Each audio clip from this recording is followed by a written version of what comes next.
Halo teman-teman, Assalamualaikum warahmatullahi wabarakatuh. Berjumpa kembali dengan saya Bundanya Zoya. Kali ini ya kita akan membahas barang-barang apa saja yang akan laris manis di bulan Ramadan 2023. Jadi untuk teman-teman yang baru memulai usaha warung sembako atau toko kelontong, silakan disimak sampai habis karena ini akan sangat membantu, akan sangat berguna untuk teman-teman sekalian. Jadi teman-teman, sebenarnya tidak jauh berbeda antara bulan Ramadan dengan bulan-bulan yang biasanya. Hanya saja aktivitas berbelanja dari pembeli kita itu agak agak berbeda karena yang biasanya pembeli kita itu membeli secara acak apa yang mereka butuhkan waktu itu saat itu langsung dibeli, namun karena efek puasa mereka hanya membeli barang-barang yang dibutuhkan saat berbuka puasa ataupun makan sahur. Nah teman-teman, jadi kita sebagai pelaku usaha itu harus memikirkan strategi apa untuk membuat kita tetap stabil selama bulan Ramadan ini. Jadi, strategi yang saya maksud di sini adalah menyiapkan stok barang yang akan dicari oleh para pembeli kita ketika mereka butuhkan. Sehingga ketika mereka ingin membeli barang tersebut, tidak perlu lagi mencari di tempat lain dan tetap berbelanja di tempat usaha kita atau di warung kita, teman-teman.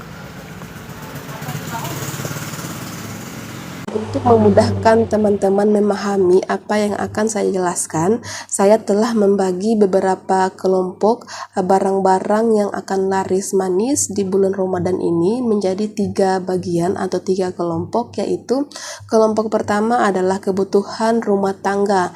Kebutuhan rumah tangga ini biasanya teman-teman kalau yang mendengar ini adalah seorang ibu rumah tangga, pasti dia akan langsung terkonek apa saja itu. Nah teman-teman, jadi salah satu dari barang yang akan dicari atau yang akan laris manis adalah minyak goreng, baik yang berbentuk kemasan langsung dari pabrik ataupun yang berbentuk eceran. Kemudian gula pasir itu sudah mengikut kopi hitam, kemudian kopi teh atau kopi saset yang langsung ada gulanya. Bisa juga teman-teman menyediakan susu kaleng atau susu saset, karena biasanya itu juga yang paling dicari oleh bapak-bapak untuk teman sahur atau teman nongkrong-nongkrong malam-malam. Kemudian selanjutnya terigu.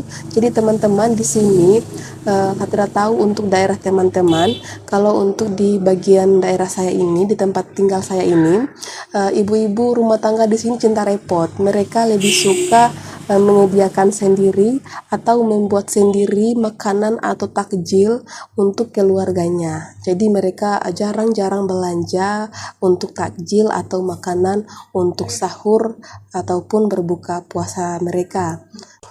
Kemudian teman-teman juga bisa menyiapkan sirup DHT yang mungkin teman-teman di bagian rumah teman-teman ada orang yang akan menjual pisang hijau. Nah, biasanya kan kalau bulan Ramadan mereka orang mencari rezeki dengan menjual, dengan berjualan, dan makanan biasanya itu sering pisang hijau. Kalau di sini mungkin teman-teman ada yang menjual sirup-sirup lain, dan teman-teman silakan melihat apa saja yang bisa menjadi barang cuan untuk teman-teman di bulan Ramadan ini.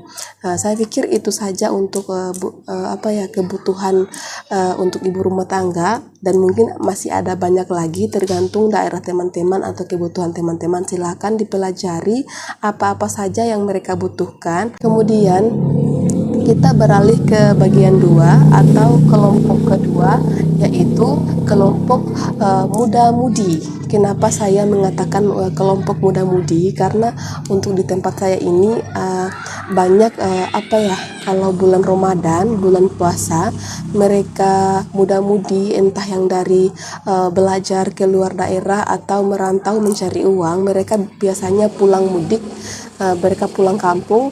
ketika pulang kampung mereka sering bertemu dengan teman-temannya, membentuk kelompok kecil ataupun besar, nongkrong-nongkrong ya teman-teman.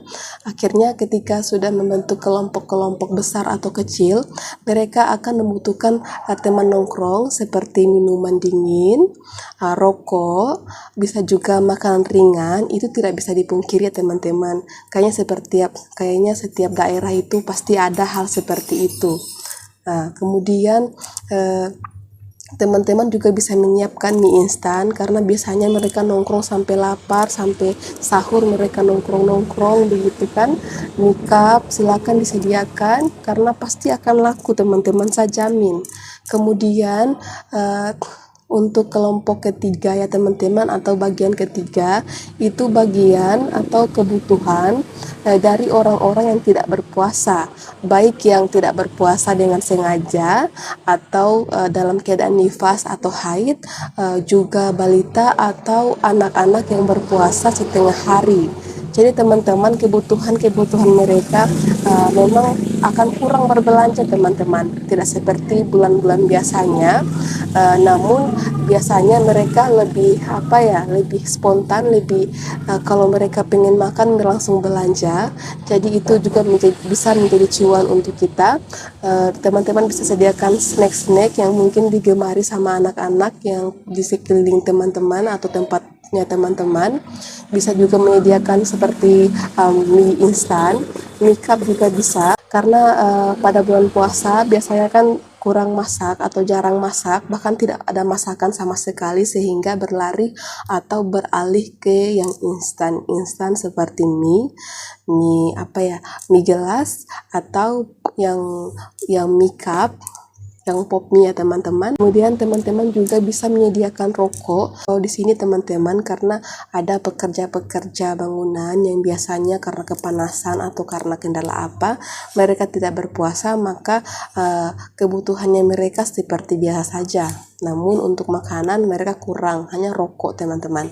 Minuman dingin selalu siapkan barang-barang tersebut. Kalau di sini untuk minuman dingin bisa berupa minuman gelas yang air mineral maupun yang minuman gelas yang manis, seperti teh gelas, ale-ale di sini laku keras, okibik, kemudian ada jeli-jeli, kemudian ada Yusi dan lain-lain, Sprite, semuanya banyak teman-teman.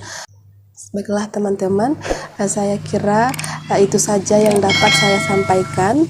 Jika teman-teman merasa barang-barang yang telah saya paparkan tadi bisa menjadi cuan untuk teman-teman di bulan Ramadan ini, silakan teman-teman adakan, namun jangan stok yang banyak. Kemudian jika teman-teman merasa bahwa ada yang perlu ditambahkan dari apa yang telah saya paparkan tadi, silakan tinggalkan jejak di kolom komentar. Juga untuk teman-teman yang belum subscribe, silakan subscribe. Mohon dukungannya agar terus semangat membuat konten. Terima kasih. Assalamualaikum warahmatullahi wabarakatuh.